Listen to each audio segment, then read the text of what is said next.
নমস্কার দাদা, আমি সৈকত সেন সাকুরা সিড কর্পোরেশন থেকে আজকে উপস্থিত হয়েছি আপনাদের এলাকায়। দাদা আপনার একটু পরিচয় দেবেন?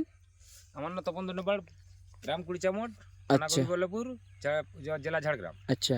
আপনি এটা কি কোম্পানির ক্যাপসিকাম লাগিয়েছিলেন? এটা সাকুরা কোম্পানি, সাকুরা কোম্পানির সাকুরা রাধিকা। রাধিকা লাগিয়েছিলেন, আচ্ছা। তো এটা টোটাল কতটা জায়গা লাগিয়েছিলেন আপনি?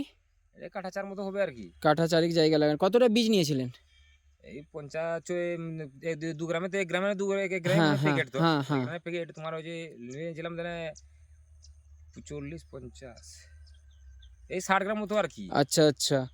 তো আপনার আমাদের গাছ সব বীজ থেকে গাছ বেরিয়েছিল? হ্যাঁ, পুরা একবার জার্মিনেশন ভালো, ইয়ে ভালো, সব ভালো, ওটার সব ভালো, কিন্তু একটু মাল একটু আচ্ছা, আপনি এই যে একটু ফলটা আমার এখানে নিচে রাখা আছে, একটু ফলটা হাতে নেন।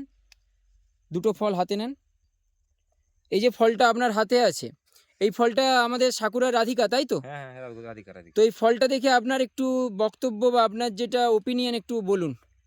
ফলটা ভালো, কিন্তু দেখতেও মজবুত, কিন্তু একটু ঝাল, হালকা লম্বা আর কি, আর কিছু, আর এটা এর জন্য আর কি। আচ্ছা আচ্ছা, একটু লম্বা ফলটা, হ্যাঁ তাই তো? হ্যাঁ হ্যাঁ। মার্কেটে নিয়ে গেলে কেমন চাহিদা কেমন? চাহিদা ভালো, চাহিদা ঠিকই আছে, আচ্ছা কিন্তু একটু বেটে হলে ভালো হতো, দেখার জন্য সুবিধা আর কি। আচ্ছা আচ্ছা, ঠিক আছে, অনেক অনেক ধন্যবাদ। তো আগামী দিনে কি এই ফলটা চাষ করা যাবে? হ্যাঁ, করা যাবে। আচ্ছা আচ্ছা, ঠিক আছে, ধন্যবাদ আপনাকে সাকুরা সিড কর্পোরেশন থেকে